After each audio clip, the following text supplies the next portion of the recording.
Hello, and welcome back to the Sun and Moon Sober Living podcast. This is an inclusive space to explore addiction recovery, mental health, and holistic sober living. My name is Mary Tilson, your host, and today's guest is Jenna Dillulio. Jenna is a sober social media influencer who really knows how to harness the power of social media as a force for positive change and to remind us all that we're not alone in our struggle. Her content is so relatable and hilariously on point. And another thing I really appreciate about Jenna is that she really shares all aspects of the journey, from the raw and vulnerable moments to her favorite non-alcoholic beverages, fashion, glamour, and a whole bunch of amazing recovery resources. I know you're going to love this episode, so let's get right into it. Jenna, welcome to the podcast. I'm so excited to have you on here. Thank you so much again for having me. I was like, when you reached out, I was like, oh my gosh, of course, I would love to. Oh, thank you. And I would imagine that many people listening, much like me, have come across your videos on social media, which are just hilarious and sometimes deeply moving and just so on point. But for those who are not familiar with you yet, would you just mind sharing a little bit about who you are and what you do? Yeah, of course. And thank you. I feel flattered. I'm like blushing over here, and you'll be able to see it because I have no makeup on. It's relaxing Sunday over here. I started my Instagram page probably about like a little over 3.5 years ago. And my goal really at the time was I had recently gotten sober, and even in like the times whenever I was really struggling, I remember I'd get on social media and I'd try to find someone that like looked like me or talked like me or like was around my age that I could look to for inspiration, and I couldn't find it anywhere. And so after I got to a point where I felt comfortable, I thought I'm going to share a little bit. So I started sharing, and the more that I shared, the more that I found people were interested, they were curious. And so that's what I do now. I have a page that I run, and my main goal is to show women that you can live a fun, fulfilled, glamorous life without alcohol. And it's something that me 4 years ago, like I never would have thought was possible. I love that, because you definitely highlight the bright side of sobriety, and it's such a positive space that you've created, but it's also very obvious that you get the struggle, that you've really been there. And so I wonder if you'd be able to share a little bit about your life before you got sober. Yeah, for sure. So I grew up in West Virginia. I live in Virginia now. I always say the better Virginia went west now. I love Virginia. But I was born and raised there and lived with my parents, and really like just like small town vibes. Like I grew up in a double wide trailer. My parents, like they both work like the same jobs that they started when they were 18, which like blows my mind. And for me growing up with my dad, I did a talk like in last October at a recovery expo in Utah. And I got to really deep dive into my childhood, and my relationship with my father was, you know, he struggled with addiction. A lot of people in my family do. And with that, you know, for the longest time, whenever I look back at my childhood being like a child of an alcoholic, I resented him so much. Like, why, if you really loved me, why would you do this? Why would you do these things to me? And why would you choose alcohol over me? But I didn't realize until I finally came to see that I had developed an addiction to alcohol, that he really did the best that he could with what he had. You know, I always look at, we're living in this time right now where it's like cool to personally develop. Like you can read books, and there are people that have podcasts like this, and there's so many different resources that you can take advantage of, and it's like you're praised for it now. Like it's like good on you for realizing this shortcoming or this, place that this area of opportunity to work on. Where with my parents in West Virginia in the 80s and 90s, like that wasn't a thing. It was like, if something is going on, you don't talk about it. And drinking is a part of the culture there. Drinking was the norm. And so once I realized that I had my own demons that I was fighting, it made me realize that my dad didn't have the tools. He didn't have like the coping skills, just like I didn't have them. I used the same exact coping skills that I saw him use my whole life. And so it made me forgive him. And that was like a big part of our mending our relationship too. Wow. And so when you were finding that you were struggling with alcohol yourself, did you kind of recognize that right away, or did you start to seek out help, or how did that unfold? I mean, it was years of kind of me realizing it, and then I'd be like, no way, there's no way. What was like the nail in the coffin? Because I had several moments that would be considered like a rock bottom moment. A lot that I talk about on my social media. Like I'd say the biggest one was when I worked in the oil and gas field in West Virginia, and I was drinking and driving, and I flipped a truck. And a lot of people for that would be like a wake up call. Like, at the time I lost my job, I lost my car, I lost my apartment, I had to move back in with my parents. And again, going back to, it's not like that was like a thing where I was like, okay, I really should quit drinking now. It was a thing where I was like, I have lived through trauma, like really, really big trauma. I didn't process it. And the only coping skill that I had was alcohol. So I just would sit in my parents' basement and drink.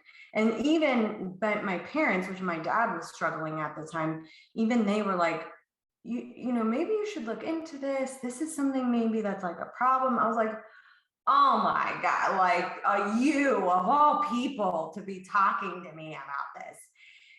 And after that, my boyfriend at the time, who's my husband now, he got into school to Virginia, to Old Dominion University. And we thought, well, it's the perfect time for us to move in together. Like I have my shit together and I don't. And I didn't have a job. I just decided to move with him while he was getting his PhD. And that was another just snowball, because I moved away from everything that I had known. And I look at it as a blessing and a curse, because I moved away from everything that I had known. And so it kind of took me out of that environment. But at first it put me into a deeper depression because I had no one around. So I would just drink because I was sad. But then it gave me a time to reflect on myself. And I would say I really realized I had a problem in the summer of 2016. My parents came down and they spent a whole week with me. And my dad and I drank the entire week that they came down. And I got in a fight with my mom. I treated her horrible. And I remember sitting there after that thinking, I did it. I turned into him. I promised him, and I promised myself I would never be him. I would never become this person. And I am. I became my dad. And so I made an appointment with a therapist because I wanted to fix my family is what I went in for. And she immediately was like, how much do you drink? And I was like, I thought I'm just going to be honest with her, because I never told the truth with anybody. My primary care doctor would be like, how much you drink? I'd be like, a couple on the weekends, nothing. And I told her I'm drinking 2 bottles of wine, probably like 3 to 4 nights a week. And I remember her just being floored. Like she was like, oh my gosh, you're so tiny. Cause I am like 5'2". And that was whenever I was like, oh shit, I just said this to like another human being. And I had to really like start to like peel back the layers. And it took a long time. It wasn't like that moment I was like, okay, I now have a problem. Like that's fixed. It was like I would go, a week or two and go back and tell her I messed up, that I relapsed. And it was a lot. It was a lot of relapsing. And then on November 4th, 2017, I describe it as going to therapy. It was like I had that one tool in my toolbox for the longest time for a coping mechanism, which was drinking. And it was going to therapy for months and months and months. I developed all new coping skills. And so that coping skill was still there, but it became like less appealing for me to pick up because I was like gaining these new coping skills. And then in November, the last night that I went out, it was like, I don't know, it wasn't anything crazy that happened, but I just was like, you know what, I'm going to do this. I'm going to do it for real. And it's stuck, knock on wood, ever since. Oh, wow. That's so incredible. And did you have community around you at that time, or was it mainly with your therapist at first? And then, because now I can see, I mean, you've built this incredible community. It seems like you're surrounded by such a big sober support network. So were there people in your life outside of your therapist? Yes. And so I was really lucky. I remember that weekend, I told my husband, I told my best friend, and I told my mom, like, listen, I have tried this multiple times on my own and I've not been successful. I need you to hold me accountable. So if I say I want to drink, I need you to say no, like we're not doing it. It's not happening. You have to hold me accountable to this because I can't do it for myself. So I was so lucky to have them in my corner. And now it's so great because I remember even like, it's just so much more normalized. Like I know we're not at a place where the stigma is gone, but it is so much more normalized. And I live in a small town now, like just like whenever I lived in West Virginia, like this is very small where we moved to in Virginia. And it was probably a couple months ago, we went out to dinner and this woman in this podunk country, Virginia town was like, do you have a mocktail menu? Like I like heard it from across the restaurant and I was like, hey, Bestie, like who's asking for mocktails in New Kent? Like it's like you find that commonality with a person and you have like that just like connection and you're like, they're relatable to you. But at that time, those were like my core people that I could depend on. I completely agree. It's so fun when you find someone who's on the same, in sobriety for one reason or the other. It feels like you share this connection. It actually reminds me, there was a video, the first video that I saw of yours, which just really sticks with me still. There was a voiceover with it and you were stuffing your sobriety in the closet and you were saying, I am proud of you. I just don't want anyone to know about you. And that was the voice that was playing over. And I just felt like so seen in that moment, in that video. And I know that's the power of your channel. And that is like to think how many people are seeing stuff like that and I feel like just thinking about it, how many people see things like that and are just feeling like they're not alone. And it's so true, the message in that video. It's like, on the one hand, you've got this thing that has been such a huge challenge and has caused so much pain and has been, you've felt the need to hide. And on the other hand, when you get to a point of being sober, it's incredible. And there's so much to be celebrated, so much work involved. And yet, we're often told, whether it's the voice in our head or through society, that we need to keep it quiet. Yeah. So yeah, It is crazy when you say that, like how many people see, because there are so many people that see different things on the internet, and then they take it in different ways. But I think that's like the most rewarding thing. And what I talk about all the time is like, there's not one of us that's going to end the stigma. There's not one of us that is going to save the world with this, but it's like such a collaborative effort. And like the more of us that start to speak up, the louder that it gets. And then we each play this part where we are using our voices to give others the courage to either go to rehab, or to call a therapist, or to call a friend, or to be open about their recovery in general.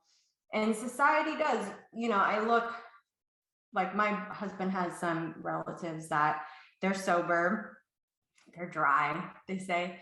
And do they not like the use of that word? Is that why? Yeah. They went to AA. There's nothing, I love AA because it helps so many people, but their mentality is like they would never speak openly about this. It's something that like no one knows, no one talks about.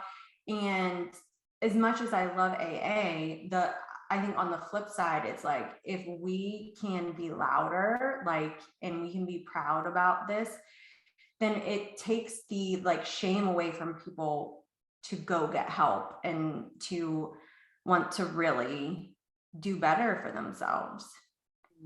Yeah, completely. At what point did you know that you were like, I'm going to start talking about this? Like, did you have to cross that bridge of feeling the shame and then deciding, or have you always has it come naturally to you?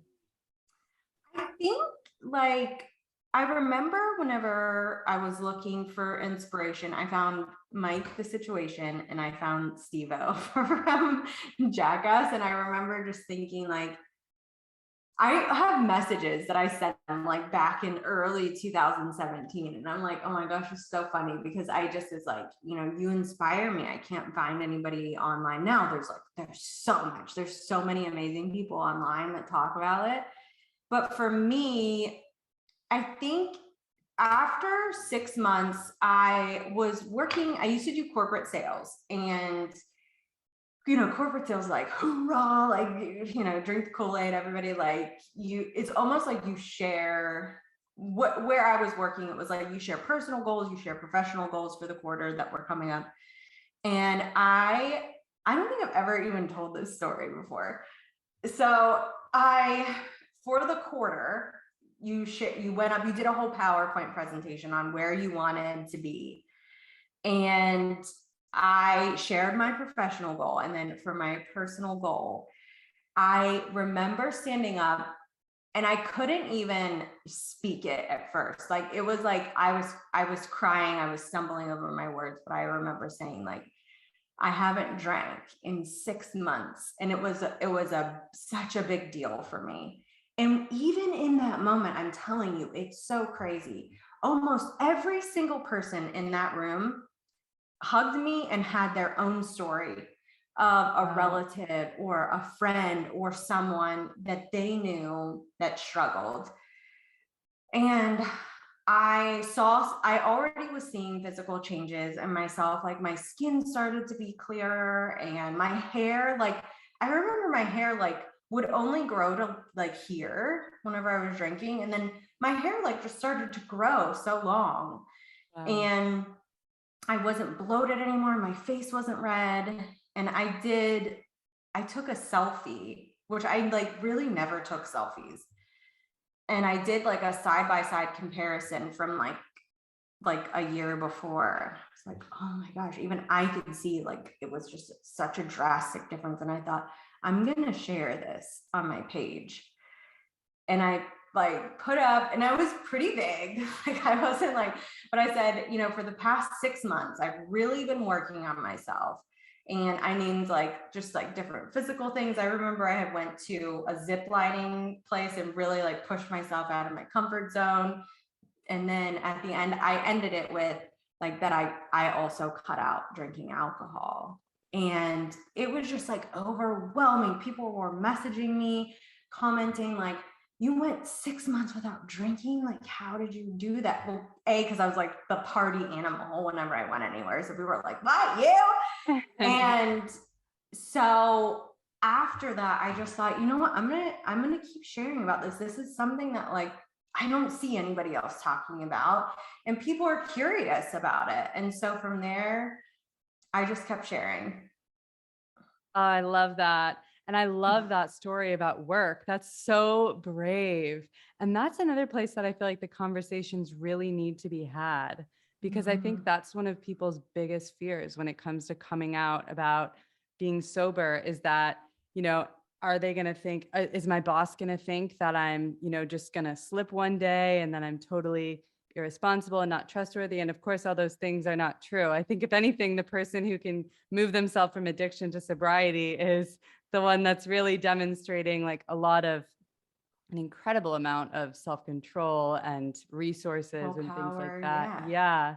Totally. If there's anybody watching right now and you are questioning, I'm telling you, even after that job, I stayed in corporate sales and I applied to different jobs. And the next job that I got, I worked for Invisalign, and my boss literally said, the reason that I really wanted to work with you is because you were open about your sobriety, because that takes so much willpower. It takes so much strength and so much courage to come out about that. And so people admire that so much. You're looked at as confident and strong when you can just authentically be you. 100%. And at your sales job, was there alcohol involved within the work atmosphere? Because I know I used to work in media buying and we worked a lot with sales partners, and everything was about all the relationships are built around taking people out for drinks or drinking with coworkers. Like I really felt like this is going to jeopardize my job. So did you run into that at all in your sales job?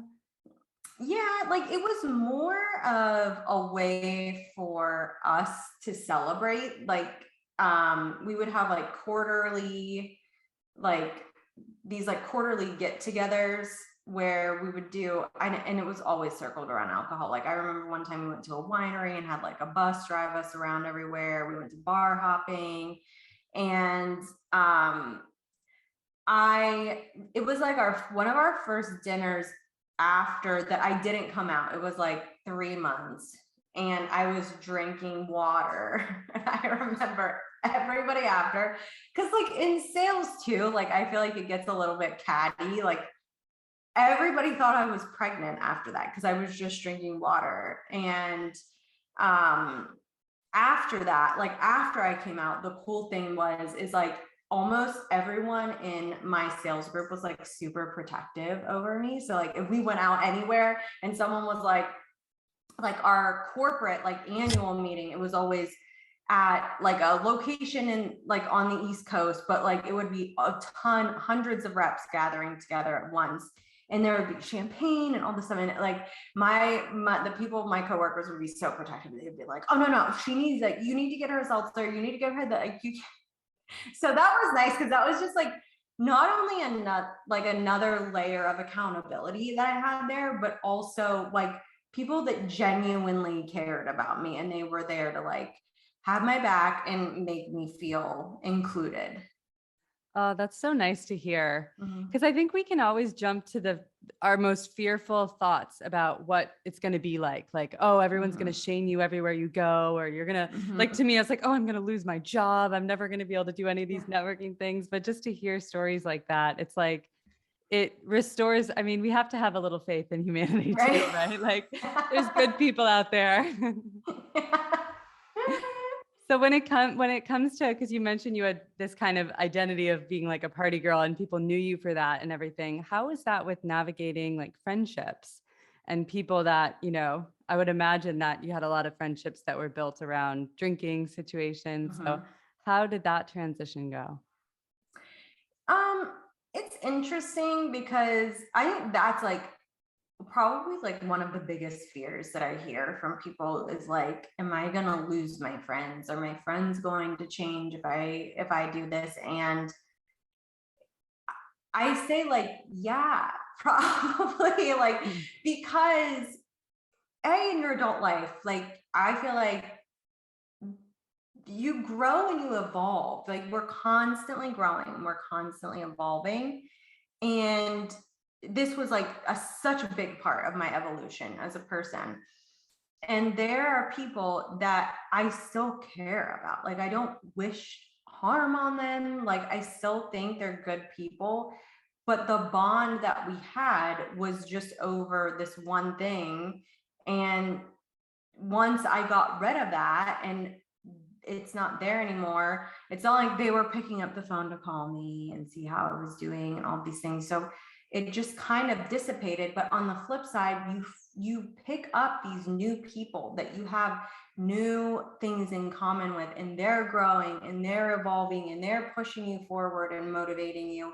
And so it's not like you're kicking people to the curb. It's kind of like a natural evolution that goes along with you growing as a person. Yeah, I completely agree. I know sometimes that process of people falling out of your life, it's not necessarily a bad thing, even though it feels like they've been there as a presence for so long. But Yeah. the new relationships that come in are just so invaluable. They're so good. And you'll still have the people, like your real core people, like the people that love you for you, they're going to stick around. Like, they're going to stick around no matter what. And like the ones that you just were like not that close with, they'll like fade away. But then you pick up these new people that you're like, oh my gosh, where have you been all my life? Yeah. And I love you mentioned that was your boyfriend, but now your husband has been part of this whole journey. Is that right? Yeah. So how has Yes, that been? yes. Because people will message me sometimes saying, through various online channels, asking about relationships and sobriety. And I know that's like another thing, like dating, relationships. How has that been within your relationship? If you don't mind me asking. Yeah, of course. Yeah. I mean, it like whenever I was in active addiction, it was hard. And like, again, it's like we met in a bar. So whenever my husband went to West Virginia University, it was a mouthful. And I'm 6 years older than him. I'm a cougar. And so at the time I was working like at a pharmaceutical company, but I was still bartending at this bar that I worked at for years. And he came in, we met, whatever, we like dated. So our relationship was built around like, he only knew me as this person that worked in a bar, and I drank and I got sloppy. Like, that's who he knew. He's such a stunner. And when we moved here, then it was like all we had was each other. And we had been together for so long. When we moved here, it was 2015. So like 2015, 2016, we had been together for 4 or 5 years. And people would ask all the time, oh, when is he going to propose? Like, is he going to put a ring on it? Like, you like moved for him, all this stuff. And it would get me so fired up. And when I would drink, that's what would immediately pop into my head, is like, I moved here. We would fight all the time. And whenever I was like at my lowest, this was right before I got sober, he was living in a hotel and I was living in our apartment. We were ready to just break the lease and like move on and end things. And I'm lucky that I woke up eventually and was like, I can't do this to myself anymore. I can't do this to him. Like, he's a really good person. And I was going to therapy myself. Then we also went to couples counseling. And now he's like my best friend, my baby daddy now. Oh, yes. Congratulations. Thank you. I'm so happy. I saw your recent announcement that you're pregnant too. Yeah. Like I said, we've been through, I would say, like, on the flip side, people ask about relationship advice, and then they always ask if he drinks too. And he does drink around me. Now he's like a unicorn. He can have a beer and that's it. Like, and he's That like is a unicorn. seriously. And it took a while for me to feel comfortable with him drinking around me, because it would be like if I was just like on a raw vegetable diet and then he was eating cake in front of me every day. Like, so it took probably about a year until I was comfortable with him like actually drinking alcohol around me. And then now, like, I mean, I'm not gonna, like, we went to a wedding last year. It's not like he never gets drunk in front of me, but those are rare times. Most of the time he can just have like a beer and be fine with it. And I think it's good for our children to see that he has a healthy relationship with alcohol, where I like cannot drink at all. I would never be able to show them that. He can show them, you can have a beer or a glass of wine or whatever, and then you're done. Yeah, that's such a good point. And not to kind of project our own struggles onto other people. Like, and yeah, how does it feel now knowing that you're so healthy in recovery and you have a baby on the way? It's so crazy. Like, honestly, I was thinking about it the other day.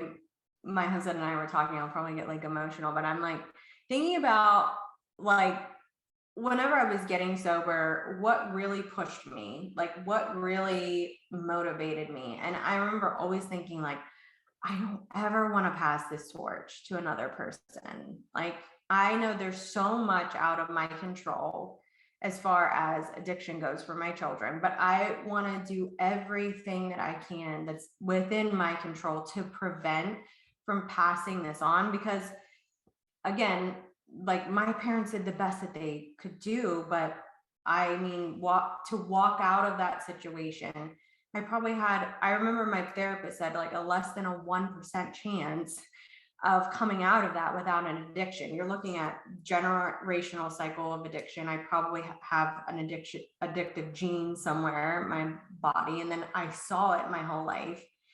And it was just really important for me to know I'm not going to be that example for my kids. And then my dad's not gonna be that example for my kids too. And it is nice. Like I was like looking, we've been trying since April, but I remember researching and it's like, if you're gonna start trying for kids, like you should quit drinking and quit smoking now. And I'm like, even whenever we went to like the prenatal or the first appointment, she's like, so do you drink? And I'm like, no. She's like, how long has it been? I'm like, 4 years. It's been a while.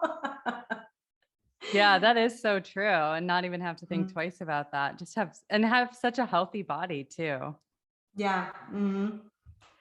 So, yeah, I like that conversation is interesting with the family, because I think a lot of people who suffer from addiction see it playing out throughout their family. I was having a conversation with one of my teachers the other day who has, there's a lot of family history that dates back. And she was saying, we asked this question about addiction, like, is it nature or is it nurture? But why can't we look at both? And I think there is like this really interesting work coming out about epigenetics now, about how you can have it in your DNA, but it's you get to choose. Are you going to switch that on or off? So do you think you'll be really open from the time that your baby and child is really young, like talking to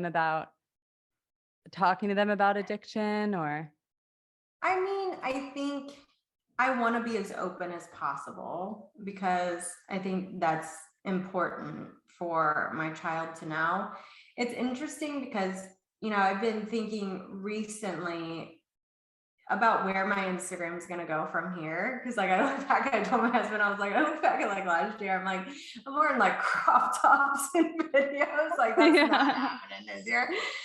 But I'm like, I wonder how my page is going to evolve. And, there are some amazing women that are on talking about sobriety and motherhood.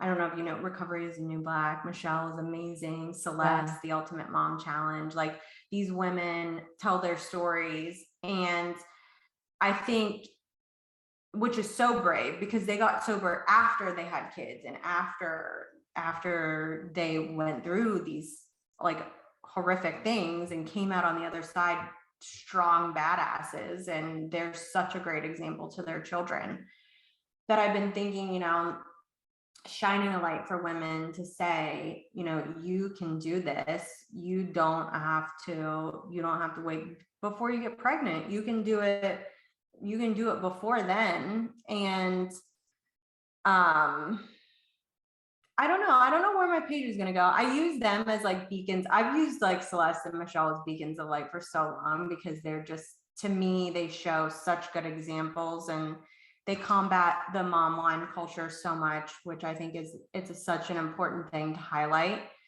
And I guess I'll be chatting it up with them and doing my research of, which there's so much to research about a baby. Oh my gosh, I can't even tell you how many books I have already. But to see kind of, the best way to have open dialogue and really be open about it. Yeah. How do you feel about mommy, like the whole mom wine culture when you think about now actually becoming a mom yourself? Because it's funny, I feel really strongly about it. And at the same time, I'm not a mother. And I've actually gotten that feedback from, like that I don't necessarily have a place to like speak on it, which is interesting to me. Like I just thought about it and I thought, I don't want to be triggering. I don't want to be, triggering people that I love and care about who are overwhelmed as mothers and feel like I'm attacking them because they have the occasional glass of wine. I feel very strong. Like to me, it's about the messaging that's being put out there. So I'll let you speak on it because I don't want to just go into how I feel, but I find it interesting. I'm because like, sister, just keep talking because I'm right there. That's the whole reason my page like took off was November of 2020. Well, it was like probably October. There was if you go back, I have like a mom wine culture highlight reel, but it's so old. Like you will see me sitting on my porch, like sans makeup. There was like so many reels that were coming out. And it was like, there was one in particular and it's a mom, she's sitting on her porch and there's a little kid crying and it's like mom. And then every time the little kid says mom, she takes a sip, takes a sip and takes a sip. And it was shared like millions of times.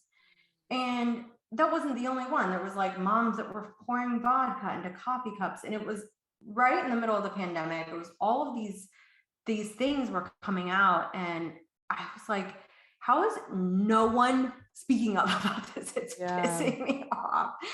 And so I made a reel and it like blew up. It like went viral. And this is like when I didn't even know anybody in the sober community. Okay. And I had been around for a while. Like I had been around since 2018 and I had not, this is like how I found Michelle. This is how I found Celeste. Like they reached out, they were like, we didn't even know like you existed. I was like, I didn't even know you existed, this whole entire thing. And so I got so much hate.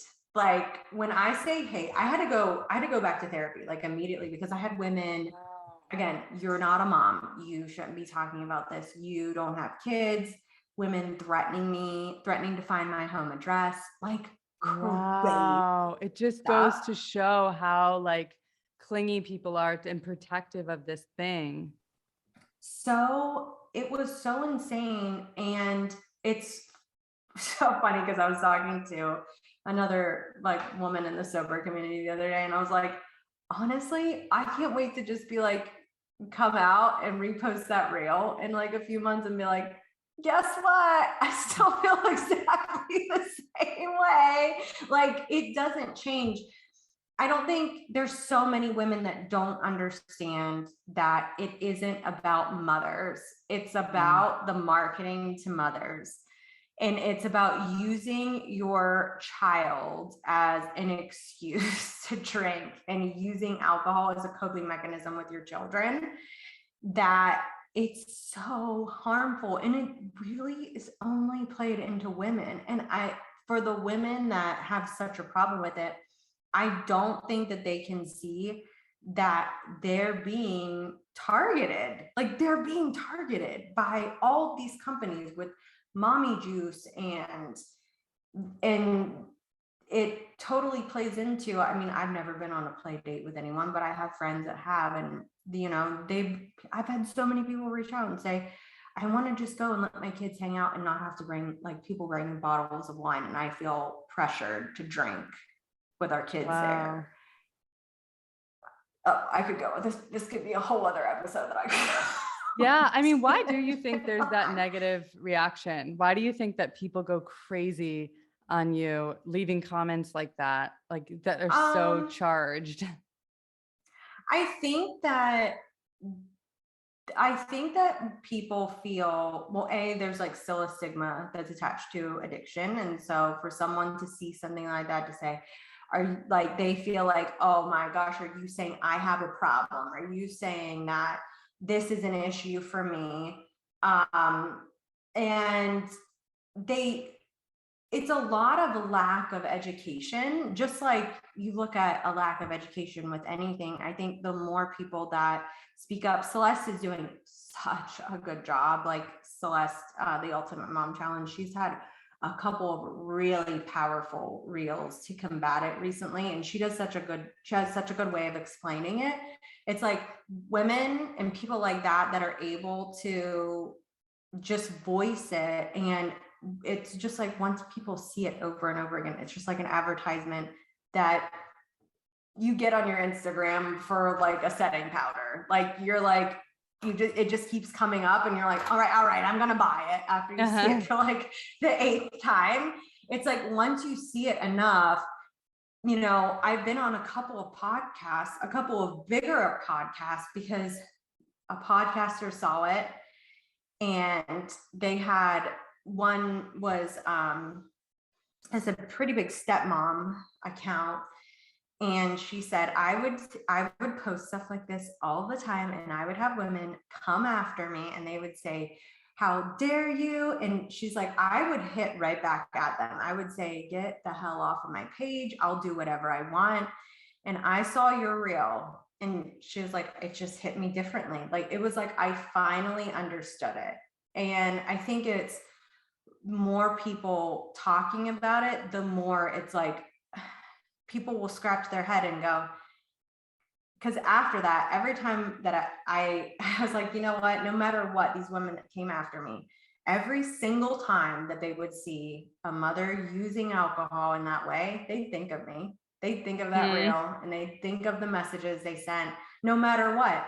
And so even if it just gets them to think slightly different about it, then my work was done, because that was my goal, was to get people thinking and looking differently at it.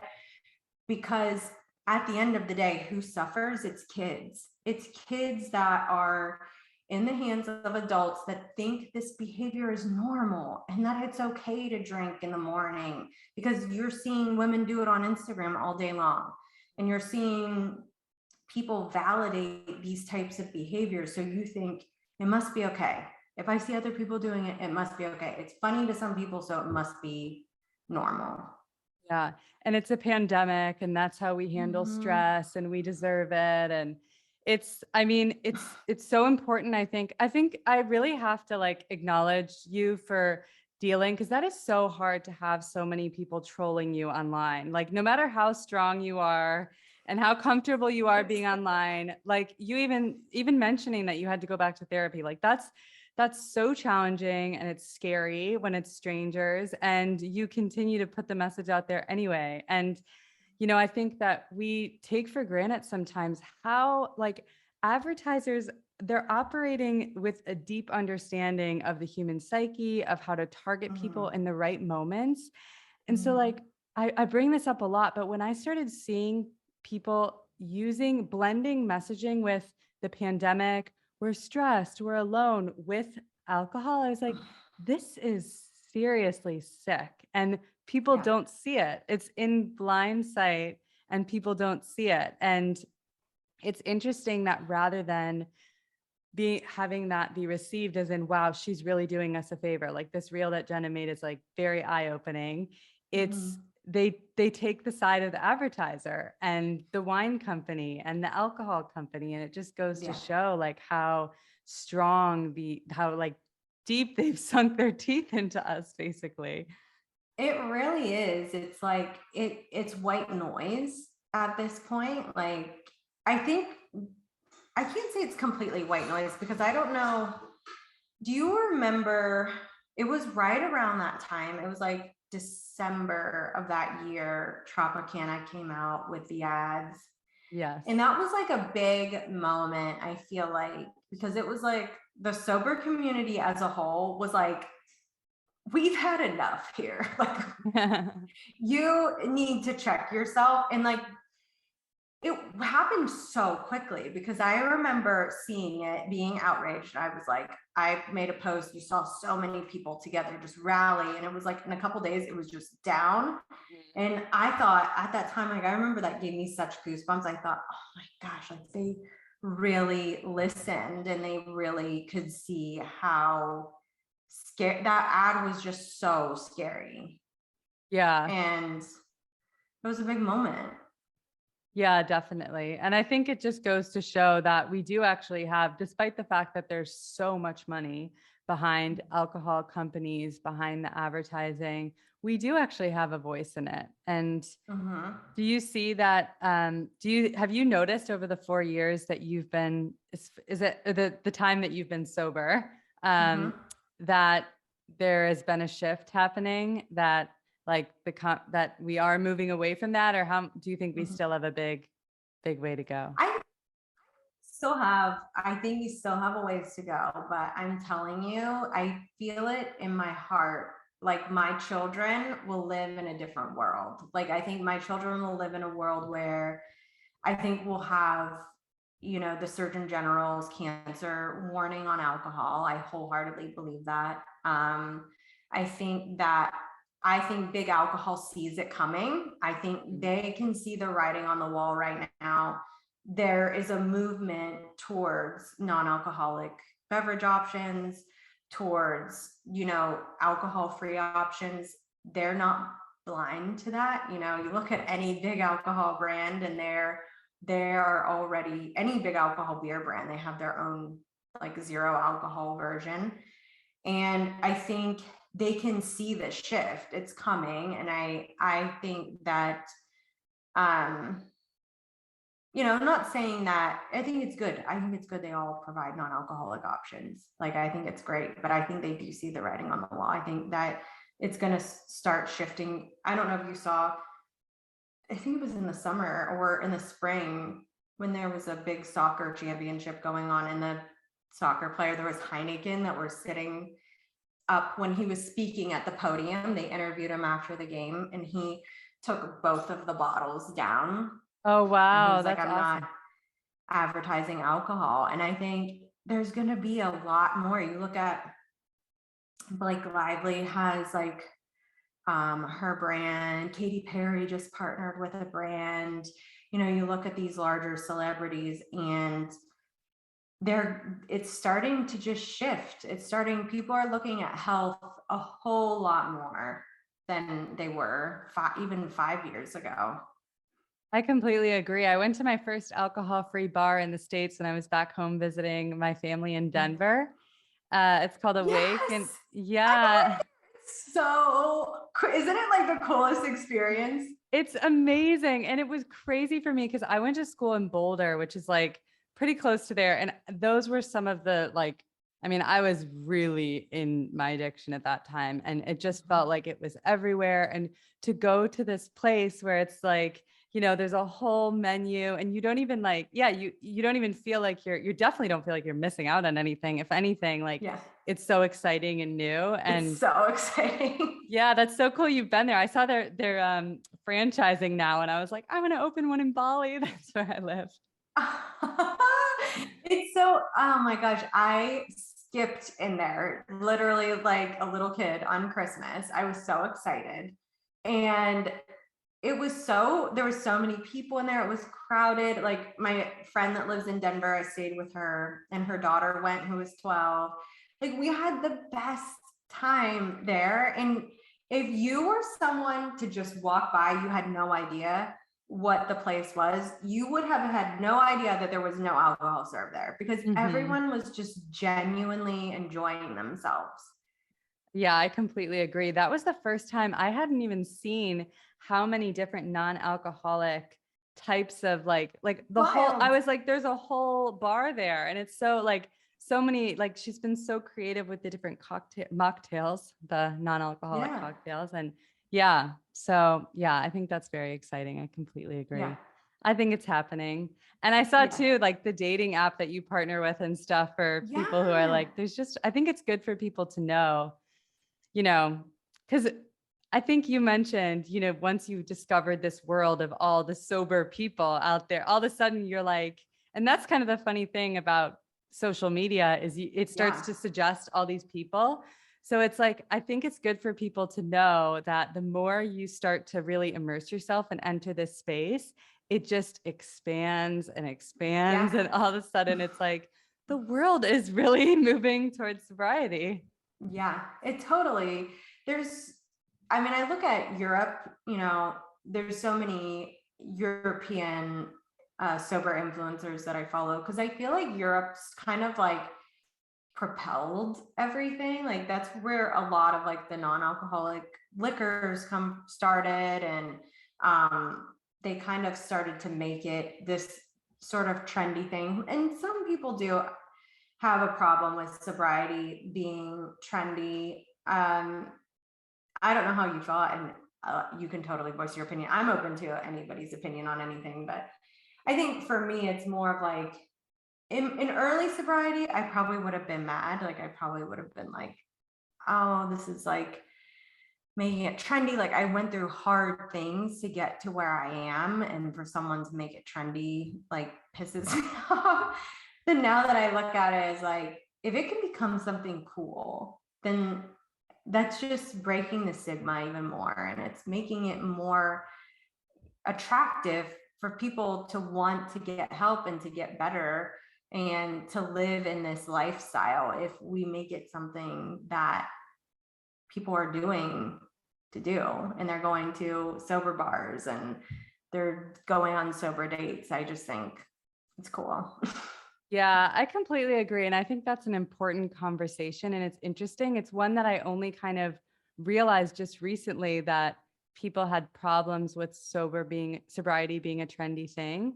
It's interesting to think that that would be the problem we have, is a good thing in itself, because I started with traditional. I went to traditional treatment at rehab and 12 steps, and I really respect that path. It's really like, that's what got me sober in the first place. And I also desperately needed people that I could look to and relate to, and were living, and that is where I ended up expanding, outside of the rooms, and, going on traveling and doing yoga retreats and trying to immerse myself. And so for me, like being able to see someone like you, like I wish that I had your account to follow at that time.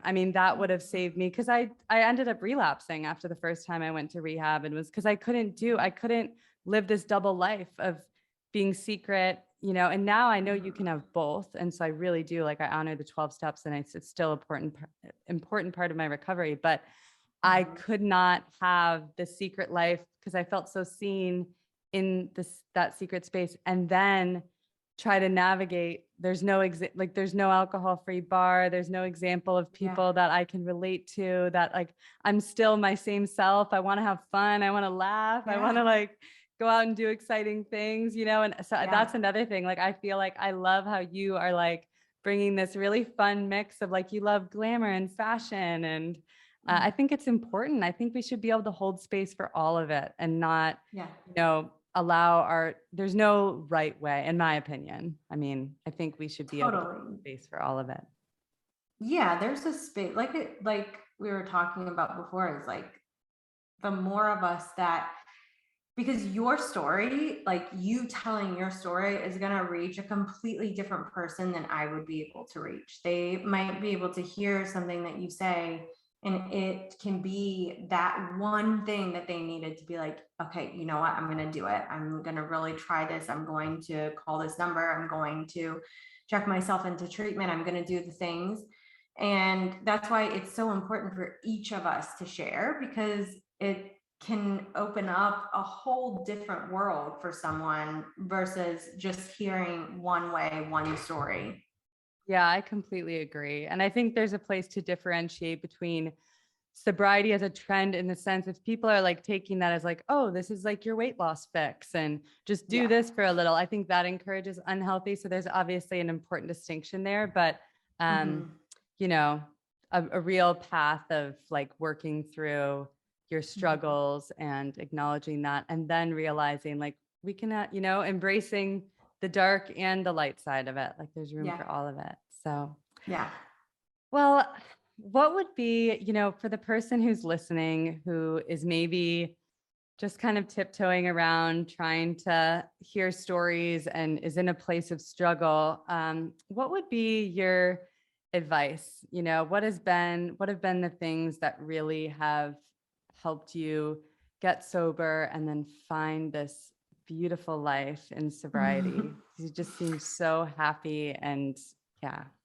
Oh, thank you. I would say probably the first thing that I did that really, really helped was, I remember I wrote down on a sheet of paper every time that I like hurt myself or I hurt somebody else, and in detail would write my feelings out on a piece of paper in those moments where I was like in shame or guilt.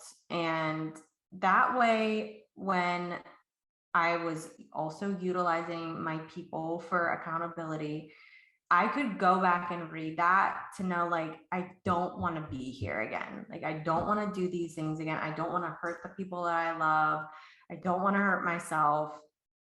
And that was really important in my own recovery.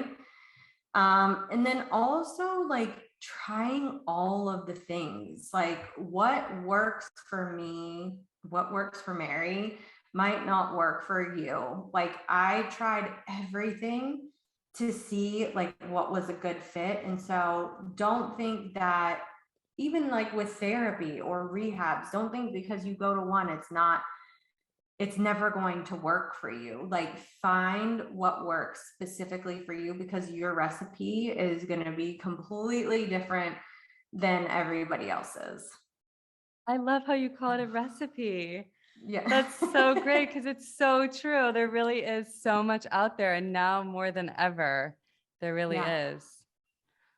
Oh, well, thank you so much. This has been such a nice conversation. And yeah, I hope everybody who's listening, just as soon as you finish this, goes on your page. I'll link your Instagram handle. Normally my best advice, I mean, it's funny, like on the one hand, there's these conversations happening about the harmful effects of social media. And I'm like, if you can be intentional about the people that you follow, you know, I have genuinely can say, like, even before this, I was saying, I was watching one of your highlights with your reading one of your journals that you had written, and I was emotional watching it. And it's incredible that if you're really intentional about the people that you follow, you know, like your page is just, I can only imagine the amount of people that you have reached and allowed to feel seen and made them laugh in their darkest moments. So thank you so much. Thank you. Thank you so much. And thank you for the work that you do. Like, trust me, doing like podcast work, there's so many people that they look for things like this, resources, like I said. So thank you for all of the work that you do, because same, you have reached so many people, and thank you for allowing me to be on. I was like honored when you asked me to come on. Oh yeah, well, this was such a great conversation. I'm excited to share it.